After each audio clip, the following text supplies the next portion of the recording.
Good morning, Phil. How are you, mate? I'm great, man. Yeah. I've had 2 coffees. I'm good. And you just got over COVID as well. Yeah, man. Well, yeah, I didn't have it too bad, but yeah, it's just one of them things, isn't it? You feel a bit dodgy, and then you do a test and it's like positive, and then it just ruins everything, doesn't it? I know, and you're a busy man as well.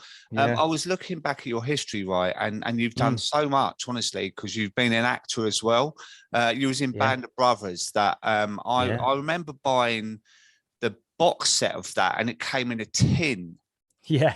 Do Yeah. you remember? And Yeah. Yeah. Yeah. that was in my drinking days, and I used to put it on. I loved it, but I could never remember it the next day because I was Yeah.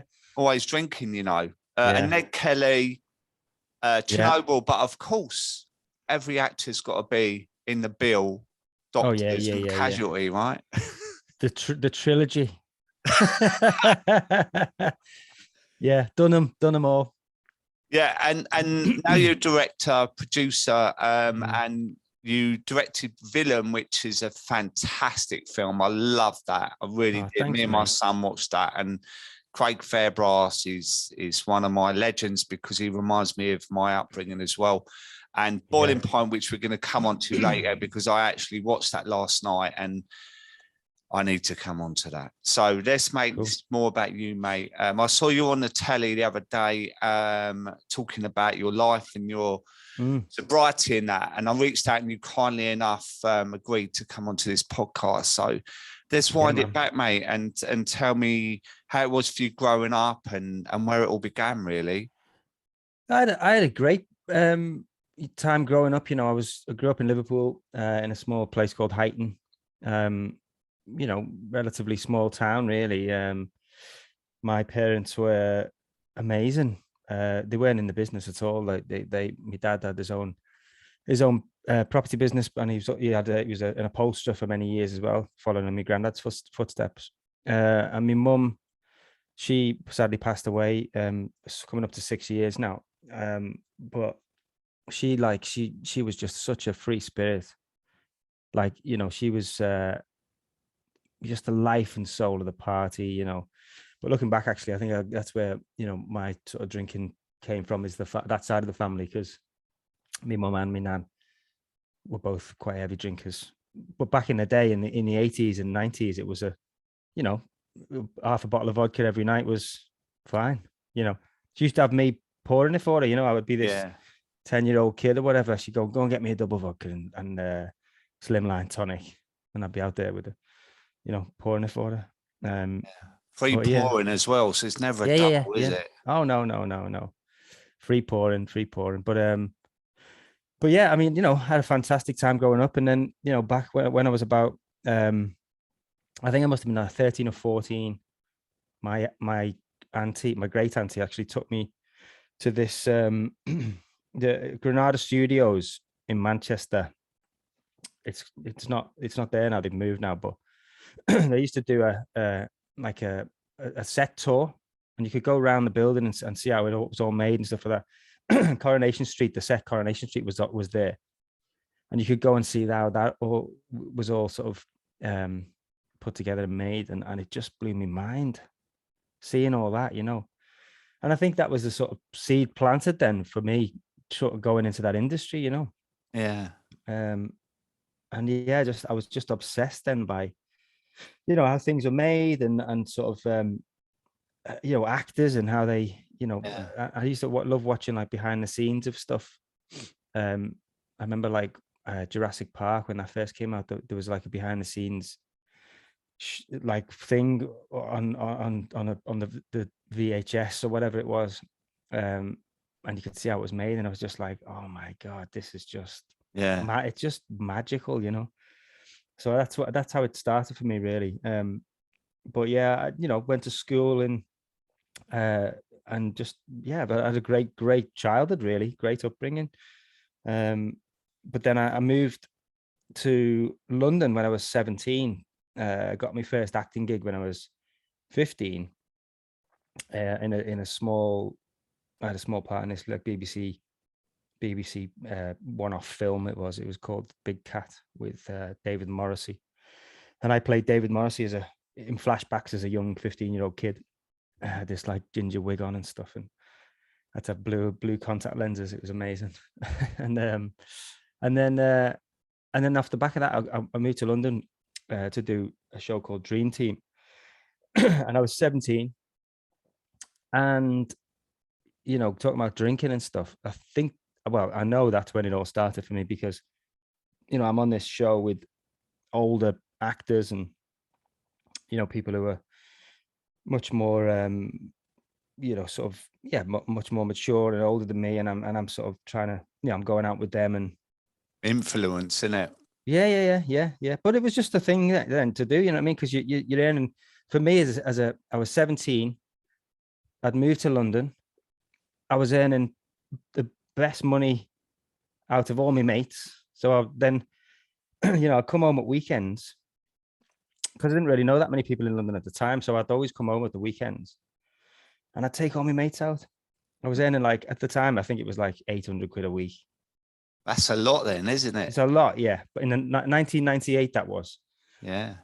97, 98. And I'm taking all my mates out for drinks, and then it just, one thing leads to another. And then, before you know it, it's got you around the neck, and you sort of, 15 years later, whatever, you're completely reliant on it at times. You know what I mean? It's just becomes a.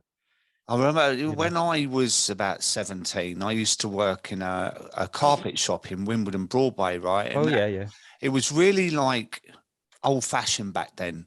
And the theatre was over the road. So you used to get all the actors going over to this bar called What's It's Wine Bar, right? Right. And in those days, you didn't need ID or anything. So every now and again, I'll creep in there. And Oliver Reed used to go in there. Oh, wow. Because he lived in the village, right? And he used to arm wrestle everyone. It was part of his thing, right? And he was always buying everyone a drink. Whoever walked in, what do you want to drink and whatever. And I gave him an arm wrestle and lost on purpose, obviously. Yeah. But I looked up at him like this mature man that drank and had friends around him, and it was this imagery of drinking, and for me, I'd already started drinking when I was 14, but that was very impressionable for me at that age. Yeah, I know exactly what you mean. That's exactly the feeling I had. I was like, wow, this is amazing. I'm part of this almost like this club now, where you can go out to these fancy members bars and clubs and stuff like that with these people, and it's cool to be part of this crowd. When did it start to escalate your drinking then? Well, when we would, it was a show called Dream Team I moved to London for. I did that for 2 years, and then I went straight on to Band of Brothers.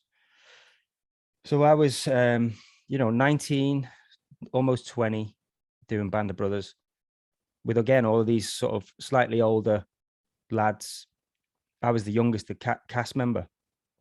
So again, they're in the mid-20s or whatever. So they're, partying a lot, and I'd already had this experience partying and, with the Dream Team lot. And then that sort of took it to another level, because then we would all literally, probably 20, 30 of us, we would all have our own drivers. So we'd finish work, and we were filming this in Hatfield. Most of Band of Brothers were all filmed in Hatfield, and we were all living in London. So we'd go in, like, we'd all have our drivers. So all our cars would be like parked up in convoy, and we'd all get in, and we all got free memberships for some reason. I don't know why. We all got free memberships to Soho House. This is before Soho House was what it is today. Yeah. It was like sort of there was only one house, and it was the one in is it Dean Street? I can't remember. Yeah, we belong to that. I know. Greek Street, I think. Yeah. Yeah. Me too now, but it's like back then it was just this exclusive one venue, right. So we'd all go in convoy there. We'd wrap at 6 o'clock. It'd take us an hour to get into town. We'd all be there. We'd have our food, and then we'd just get absolutely annihilated. Yeah. Until 2, 3, 4 in the morning, and then we have to go back to work the next day. Not every day, but most days we would go there. It was like our thing, And I think yeah, that's when it just sort of became like a normal thing because everybody else was doing it, you know. Yeah. And then it gets to a point when you're like, you know, only sort of in my later, like I was doing incredibly well acting, and then I got really complacent, and drinking and everything else took over really. And I started to, I suppose it was, I think like after Ned Kelly maybe, I, you know, I was a bit of a mess, and I wasn't going for auditions. I wasn't turning up. I wasn't learning the lines. I wasn't, you know, and so, you know, you think you're sort of not invincible, but you think you're almost like, okay, I'm going to get the job because that's how it's happened. Yeah. Because I never trained as an actor. Yeah. I sort of just fell into it and was incredibly lucky, really. But yeah, it became quite complacent, and you know, I and then the work started to fizzle out, and I needed to make some money. I needed to live, and so I started working in kitchens, and I'm working as a chef. Because That's yeah, where it fits in later on. But yeah. you met Stephen Graham, Band of Brothers, right? That's where we met. Yeah. That's where we initially met. And we were both two Scousers just on this show, and you know, we connected, and then we stayed in touch loosely. But I think when my mum passed away, we sort of reconnected again, but on a much more spiritual level and much more, you know, I don't know. We just became really, really close then, and so yeah, so we've been really close mates for probably about 7 years, I'd say 6 or 7 years. But I've been sober 7 years in March.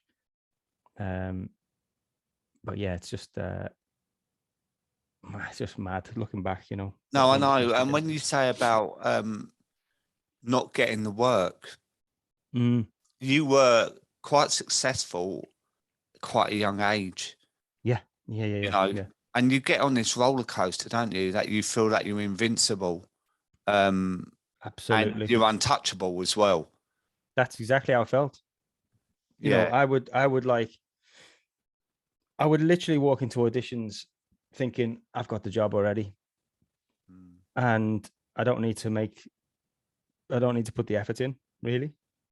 And that was the way I thought, really. But when you started working in the kitchens, that was, you know, a bit of a step down. Did you realise then that your drinking was the reason for that, or had become that much of a problem? Well, no, not at the time, because I blamed everybody else. Right. I would literally be like, you know, an angry out of work actor. Yeah. who was sort of, you know, blaming, you know, I'd watch things. I'd be angry at my agent.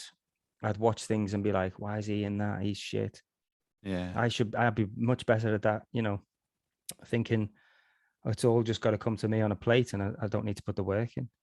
And it just became quite and then it's like a vicious cycle, isn't it? You know, you sort of you're down in the dumps, or you're sort of angry at the world, and so you self-medicate Yeah. to And make the you're feeling angry go with away. yourself as well, aren't you? Absolutely, Because, yeah. Ultimately, like, yeah, that's what yeah, it was. Yeah. you're reflecting how you feel about yourself, self-loathing, and because I can Yeah. really relate to the anger that I used to blame everyone else around my misery, you know, and it was everyone else's fault. So Yeah. how bad did your drinking get then at that point? Well, then when I started working in kitchen, yeah, at one point it was, you know, for me it was like I was a social drinker and I was out, but I was out most nights, Yeah. you know. And then when I started working in kitchens, I can't remember exactly when it was, but I remember working for someone, and it was like, oh, they're having a drink during service, or Yeah. they'd go in, you know, they'd go and have a break. We'd work in the morning, you know, from 6 to do the breakfast or whatever it was, and then you go and have your lunch, you break, and then you come back and do the dinner service in the night. But on that break, you'd be 3 or 4 pints, or Yeah. whatever it may be. You know what I mean? And then you come back, and then you just continue to drink, depending on where I was working. I had all the bar staff under me thumb. You know what I mean? I'd be like, just all it would be just like a look or a little wink or something, and they'd know exactly what I meant. And they'd bring me like a red wine in a coffee cup, or you know, a Jack and Coke in a mug or whatever. And it just continued to, you know, I just continued drinking through the service, and you know, there would be moments where you're like, I was functioning doing it, but then there'd be other times when you just overdo it a bit, and you just think, looking back, I'm like, how the hell did I get through that? You know.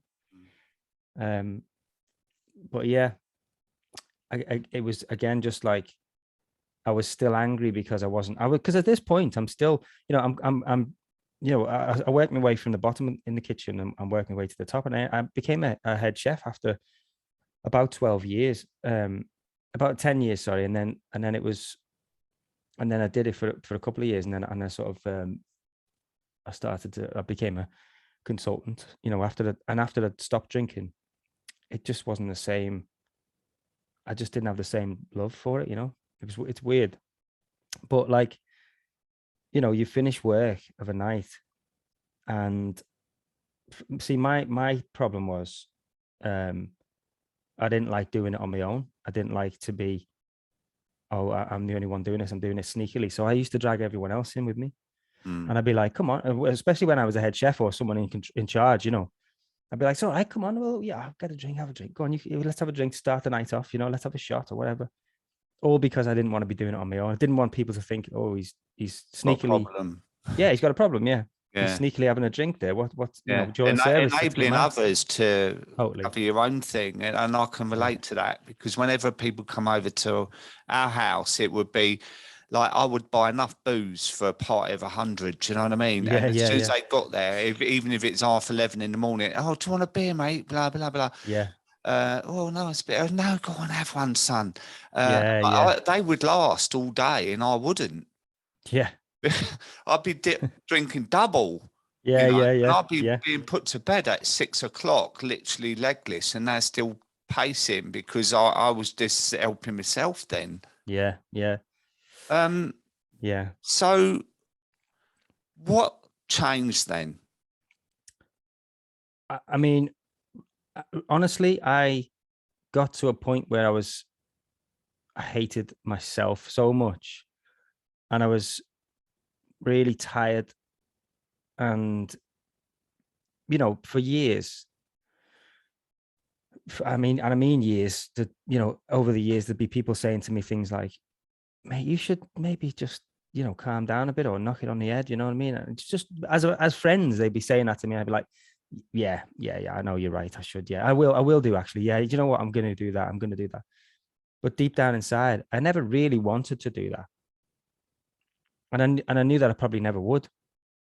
And then it got to a point when I just got married to my wife, and we've been married almost a year.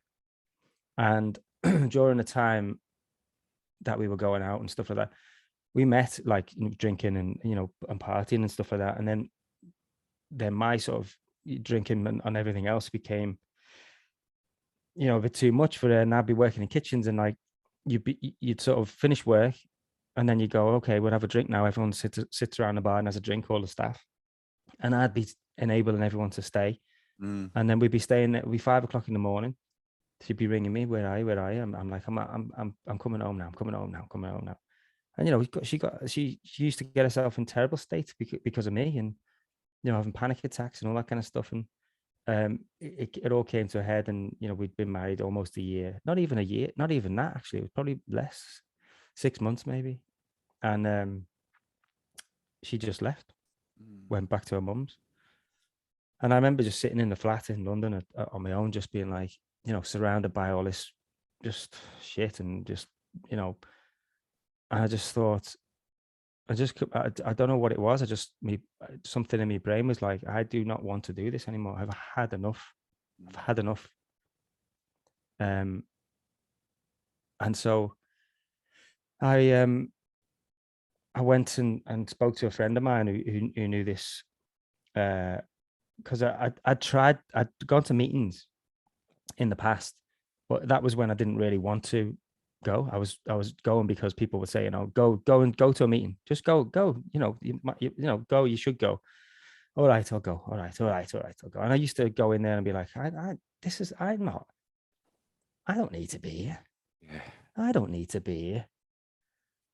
But I really did.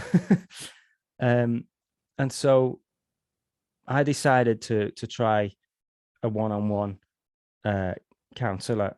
And so a friend of mine had recommended a guy called Chip Summers, who's just the most wonderful human being. And Chip is an addiction counsellor. He's quite well known. He's gotten a lot of high profile people out of addiction and stuff like that and helped them. And so my very first meeting with Chip, he's not cheap, like, but I was, when you weigh it up, I was spending a lot more money on my addictions and habits and stuff that I would have been spending with him, trying to help me out, So I went to have the first meeting with him, and I literally came out of that meeting like I felt like I was floating. Mm. And I think, and I know I'm incredibly lucky that something in my brain just switched. I don't know what it was, but I just came out of that meeting just being like, that's it. I'm done. I am done. And it's not been easy. Don't get me wrong. It's every day is, you just don't know. But I'm, almost 7 years down the line, and Do you know what, mate? Yeah. That's exactly what happened to me. Yeah. I knew I had to do something about it, and I kept going on and on and on, saying it was almost like the boy that cried wolf to my wife. Yeah, I kept saying to her, I know I've got to do something about it. And she's probably thinking, yeah, I've heard it all before. Absolutely. It's one day, it changed for me. Mm-hmm. It was like that magical moment of I got up and that was it. I was done. Yeah. And that's the miracle of it, isn't it? Yeah. That one day you think, I can never get out of this, and the handcuffs are so tight that you just feel a slave to this addiction. The next, you've ripped them off. Yeah. And it can take one person to say one thing, or you can see something, or you can wake up and feel, and there's the hope there, in there, Phil, that, we're not all tied to this thing. No, we're proof that actually things can change. Yeah. So how did you find the first few weeks of that? Did you struggle, or was you continuing to work with Chip weekly, or? Yeah, I was working with Chip weekly, and he sort of kept me going. And I don't really see him that much now. We're in contact, and he's always there. I always know he's there for me, and he'll always answer the phone or whatever, But yeah, I used to see him weekly, and you sort of, you put yourself through little tests and things like that, and and like one of the other things as well, like I will say, is that my, people would say to me, is Carly going to stop drinking as well then? Because she likes to drink as well. I mean, she doesn't really drink that much, but like, certain people in my life were like, well, surely she should stop as well. And I'm like, no, I don't want her to. She doesn't need to. Like, I don't want to. That would be selfish of me. Mm. It's my problem, and I need to deal with it.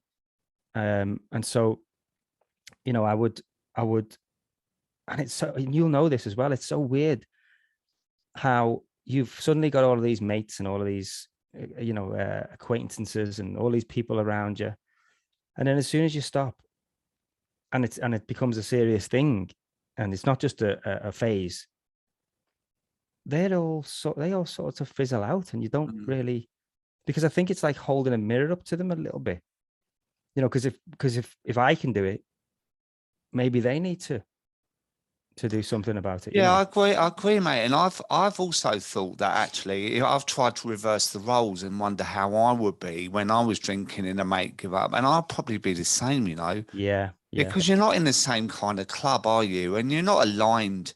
That's it. Exactly, I'd rather go with you for a big hike somewhere on a Yeah. Sunday morning at 7 a.m. and have a coffee and that and Yeah. go off with our day, then go to the pub at midday and spend the whole day getting slaughtered in the pub, you know. Yeah. So you just change direction. It's a bit like moving Yeah. house, isn't it? Yeah. Do Yeah. you know what I mean? Like you're all like, oh yeah, we're staying in touch and that. And you rarely do. You go off Exactly. your own Yeah. way and Yeah. that's behind you. So Yeah. 7 years ago, and look how things have changed, man. It's like, Oh, yeah. where would you be now if you were still drinking? I often think that the same with me. It's like I I've done know. so much in my sobriety and that with a positive mind. And Yeah. do I tell everyone what you've done because it's fantastic. Yeah. Well, I mean, you know, like I said earlier, I was acting and stuff like that, and then, but I'd always wanted to direct, like for many years, but I never had the confidence to do it. I always thought, nah, that's not for me. I'm just some kid from Huyton in Liverpool. You know, directing is for the educated people who've, you know, who've been to film school and all that kind of stuff. And I just sort of put it to one side and thought, nah, that'll never be me. And then when I got sober, and I'd been sober a year, and it was going great. And actually, the first year was tough because, you know, I'm ready, I'm sober. Where's the auditions? Come on, I'm ready now. Where's the work? Come on, let's go. Yeah. But I burnt so many bridges along the way that it wasn't just going to change overnight. And so it was a tough year. And then my mum sadly passed away quite suddenly. She was ill, but she she passed away. It was very, very sudden and really shocking for all of us, all the family and stuff. And obviously my family and all my friends and my wife and everyone were just like, oh shit, he's going to go off the rails here now.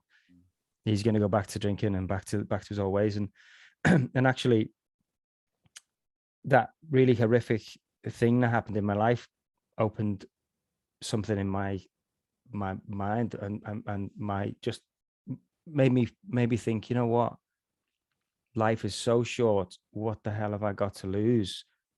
Let me just go for my dreams and see what happens. Let me jump off this cliff and just see what happens, you know. You know, and so I decided to give directing a go. And I directed, you know, after a bit of time of thinking about it. And you know, I'd asked some friends and producer friends, like, what's the route I should take? Do you think I should go to film school and study it and stuff? And like one of Bart Rispoli, who's the producer of Boiling Point, he was in Band of Brothers with us as well, so he's a really old friend of mine. He was like, mate, you've been doing film school for the last 20 odd years as an actor. You don't need to go to film school. You understand how it all works, right? You've been on sets all your life. I was like, yeah, I guess I do. Yeah. He said, and everyone's blagging it. Everyone, we're all blagging it. I was like, okay, well, I'll give it a go. So I found this script, which a friend of mine had written. He sent me this script, Robbie O'Neill, about a young boxer who's suffering with mental health and suicide, attempts suicide, and then goes to see a therapist. And I just thought, wow, this is really speaks to me, this short, and it was beautifully written. And I said to him, I'd love to direct this. And he's an actor, a friend of mine, a fantastic actor. And he was a bit like, oh, I don't know, you've never really done anything before. And I was like, no, but I this is, you know, I feel like I could do this. And you know, long story short, he basically said, okay, let's do it, let's give it a go. And then we got it made, and that was it for me. That was being on set as a director, was just like, this is what I feel like I've been working all those years as an actor for, homing in my craft, or whatever you want to call it. And, you know, having all that experience on sets was for this moment. And now this is it. This is what I'm going to do now. And there's absolutely no way I would ever be where I am now if I hadn't have stopped drinking. You know, my mum would have passed away, and I probably would have gone even further down the dark hole. God knows where I'd be. God knows where I'd be. But my mum's there with me every day. Like every day I feel her presence, and she is literally pushing me forward every day. It's just like, you talk about higher power and all that stuff, that she is my higher power, and she is the one driving me forward. Yeah, mate, we got a lot in common because my Really? mum died in 2018, and I was Oh, probably sorry, at the man. peak of my drinking. And Yeah. at her funeral, it really hit me. Mm, I was with her when she died. I was holding her right. hand when Yeah. she passed. And her husband, John, had arranged this beautiful afternoon tea. Mm, And I got there and I went up to the barmaid and I said, if I give you my card, can we have some wine as well? And it was a joke, mate. I was drinking red, white, rosé. Went back to John's drinking vodka, and then on the way home, my wife was driving, and I was just gone, yeah. Yeah. Yeah. But I had a dream that I met my mum in the dream, but it Wow. wasn't like a dream. It was like an Yeah. experience that I Yeah. Yeah. can't explain. And she was about 40 years old. She was immaculate, and she had this dress on with this collar with buttons down the front, immaculate shoes and that. And I went, Mum. And she said, I'm okay, David. I want you to know I'm okay. And it was shortly after that that I stopped. Wow. Got And goosebumps. yeah, so when you say she's with your mum's with you every day, that's how I feel. I Yeah. feel she's given me that push up Yeah. to be able to do this because, like you, I just stopped.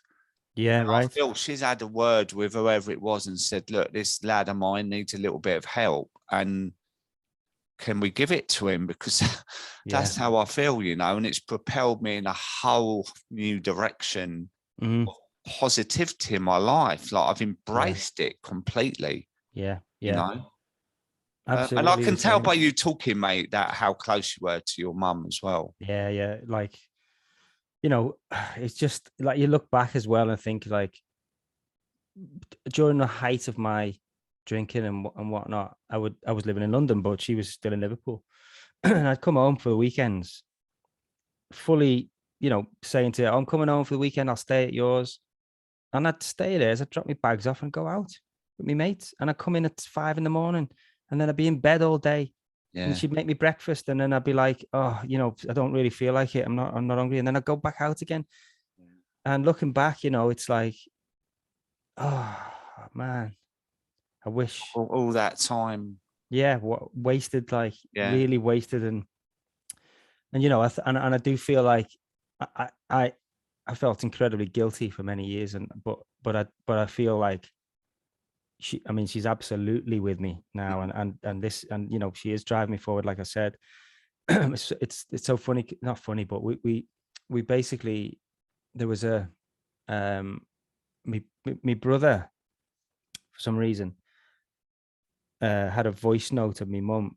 My mum was late 50s, and she was diagnosed with a sort of rare case of dementia called frontal temporal dementia, which is it affects younger people, and it's not like a memory dementia.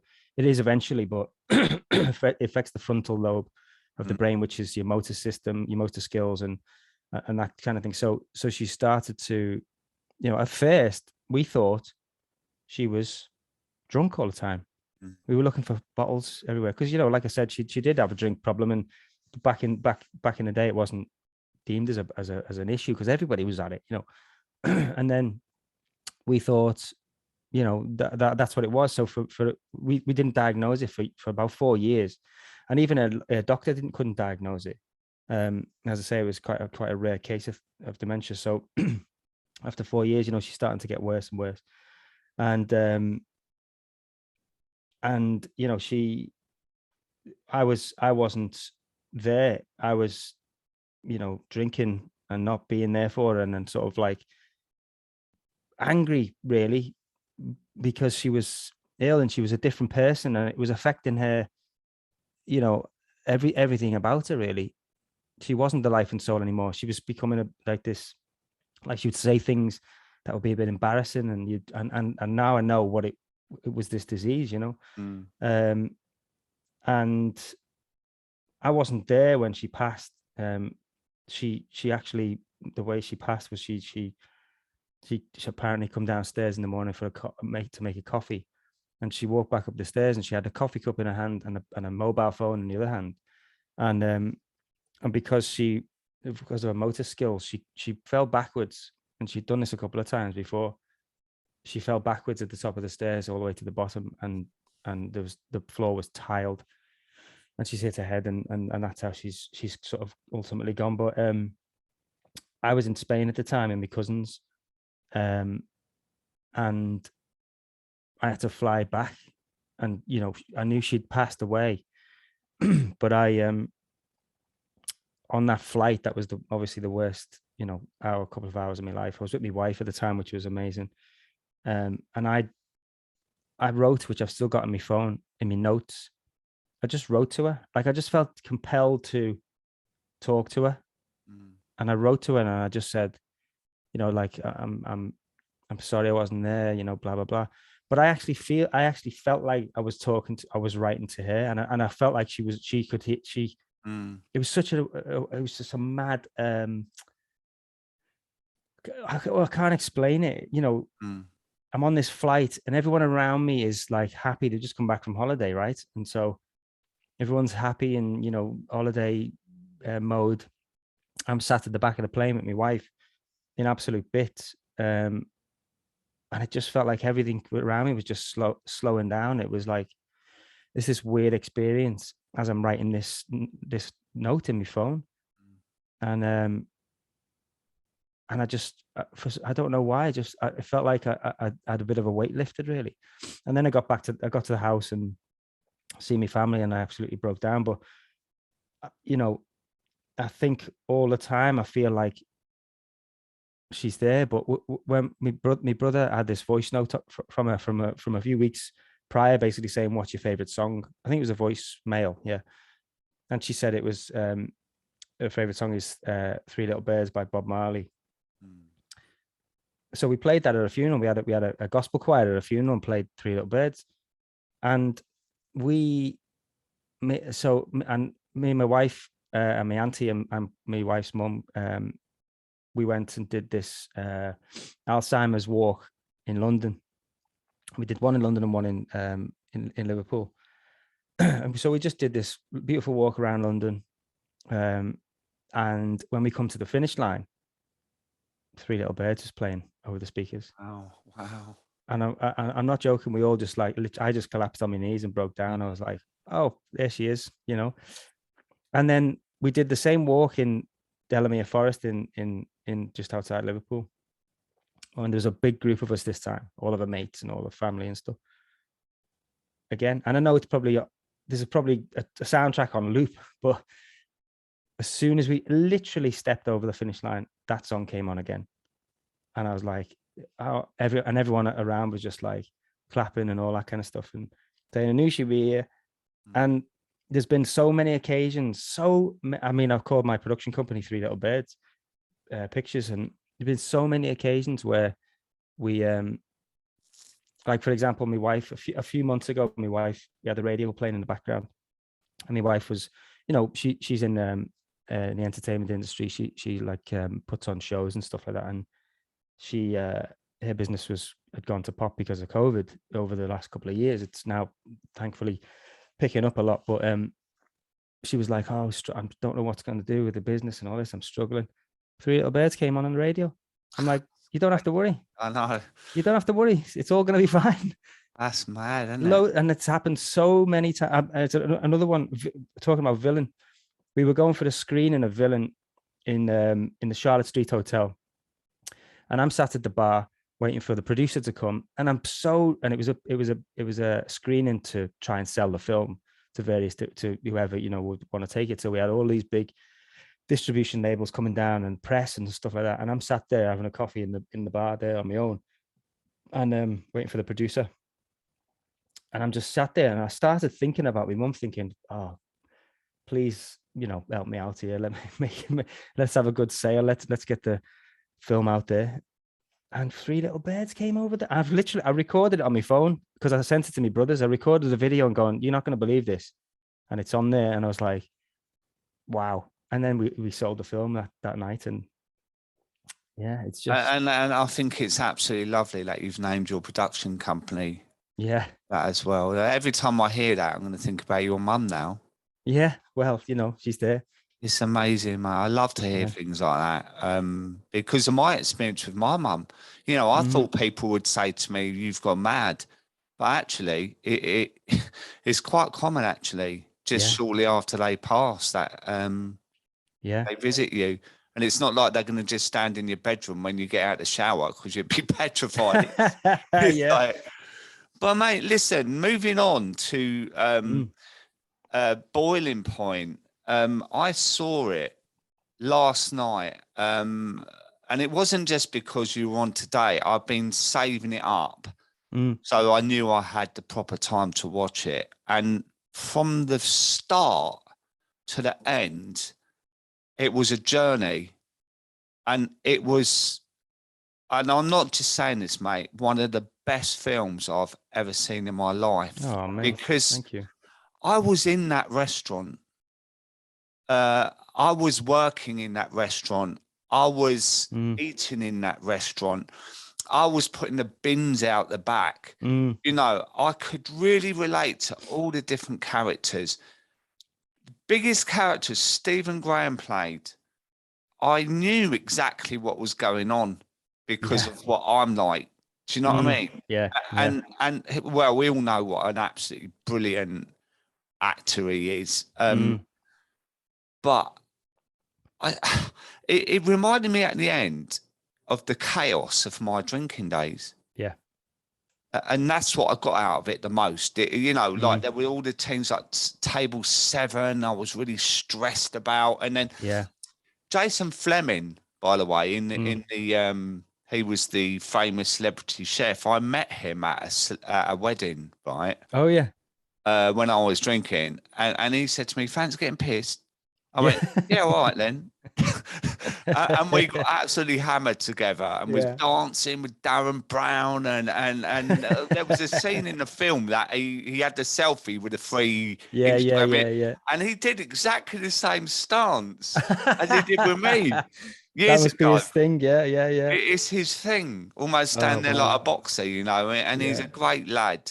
Oh, he's amazing. It's tell us a little bit about how difficult that is to film that in one shot. Yeah, I mean, talk about putting yourself through stress. That was the most I've ever experienced. But we did a short film in 2018, almost as a proof of concept, really, to see whether it could be done. And that was one shot. That was 22 minutes. And what we sort of got from that was the response from that was like, the one take thing was not a clever gimmick. It was more of, and that was exactly what I wanted to go for, was it to not be a gimmick. I wanted it to be a feeling, and an extra layer of tension, and so that the audience can't take their eyes off the screen. And if you cut, that gives the audience a slight beat to sort of have a breather. And I didn't want that. I wanted the audience to go on the journey, like what you just said. You were there, you were in it, but with that comes a lot of stress and a lot of, you just got to prepare and make sure it's like I'd imagine it's like choreographing a dance routine, or a ballet, or putting on a play.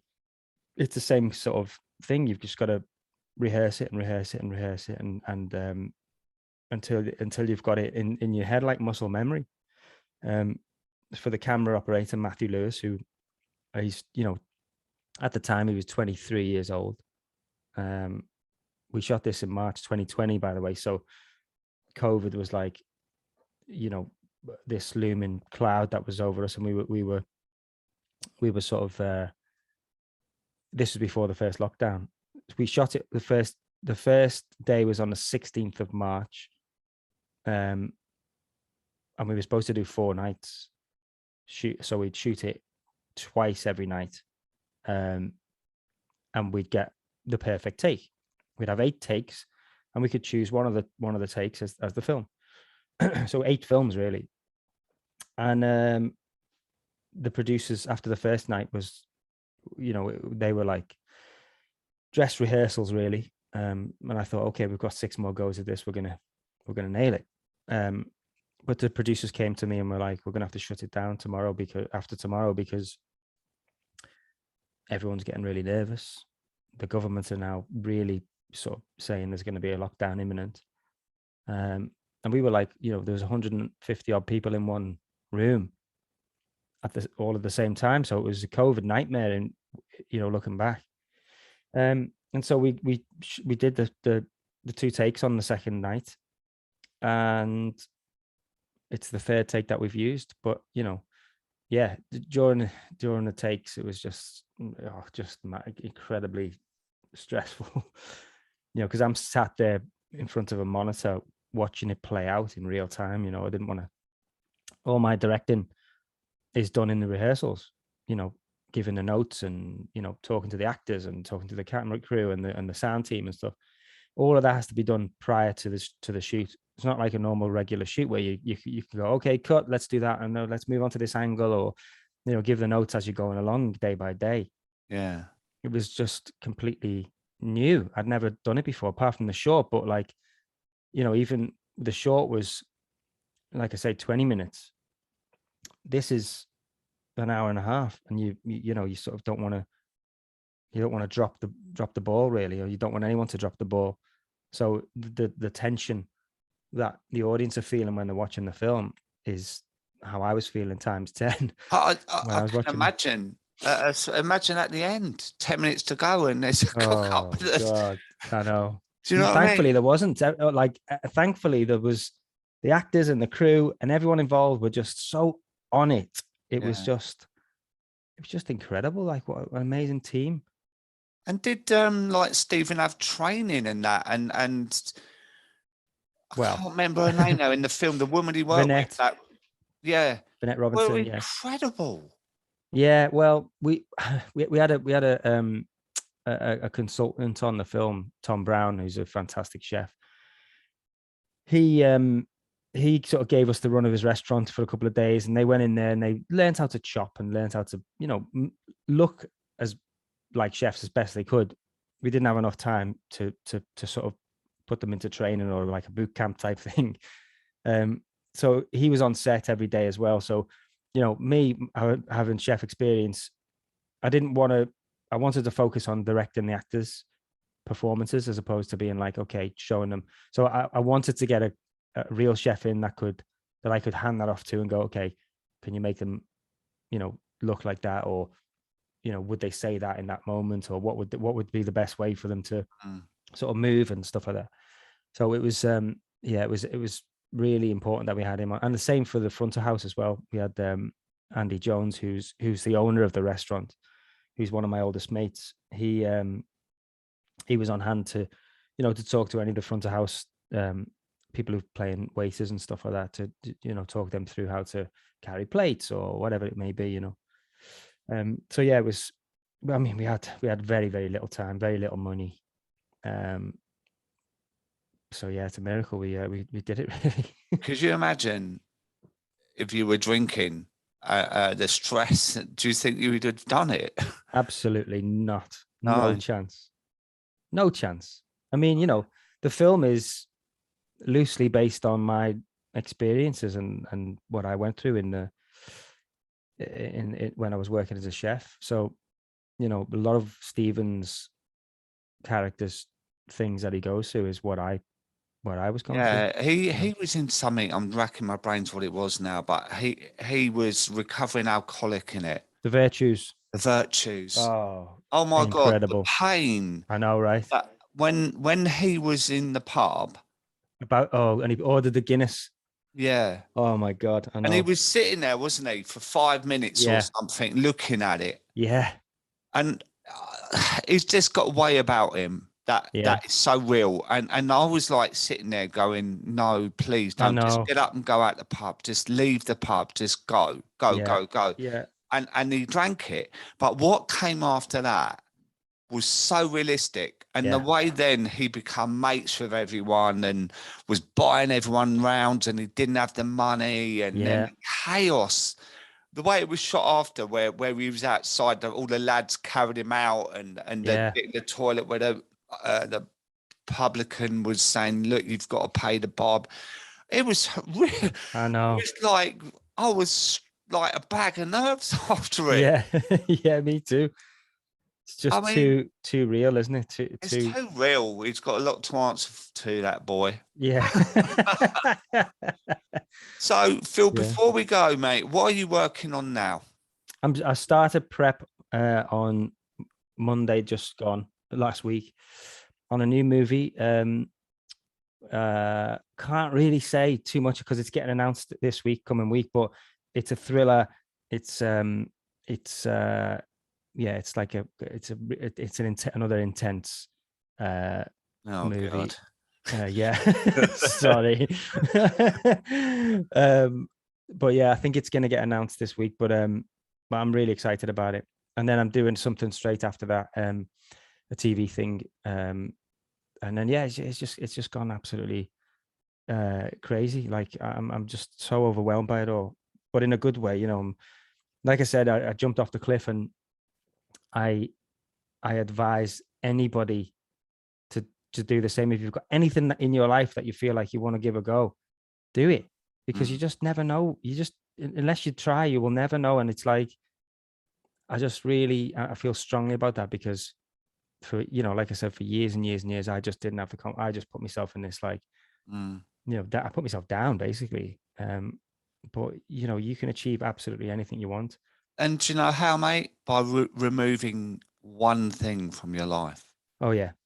That's it. Yeah. Because that's it. That opens the floodgates, mate. And you start looking up and around you and seeing the view, rather than looking at the ground and woe is me. Do you know what I mean? And that's clear. I can just see you, how you are and whatever. It's been such a fantastic interview, mate. And because I just relate to so many things that have happened to you, and I can see, how far Villain with Craig Fairbrass was a brilliant film. Thanks, absolutely brilliant. And then another coincidence there is, when I was growing up, everyone used to call me Dan from EastEnders.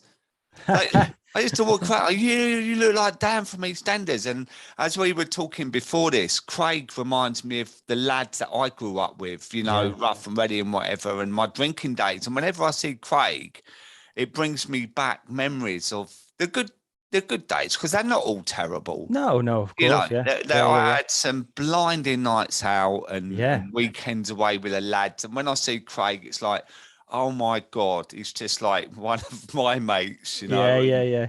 It's nice to see. Yeah, he's wonderful, Craig. He's wonderful. Yeah. So Phil, thank you so much for sharing your story. Dave. And again, the film Boiling Point that's going to stick with me forever. I think it was a journey that was fantastic. So you should be very proud of yourself. Thank you, mate. I really appreciate it. Yeah. And one day I might get to meet you soon. Defo, yeah, absolutely.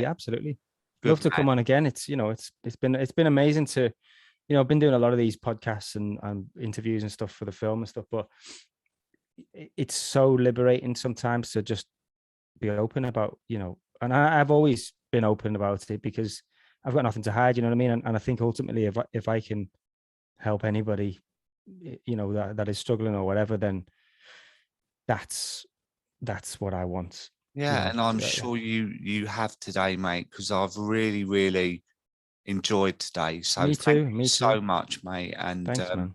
Catch you soon. Yeah, defo. Thanks, Phil. Thanks, mate.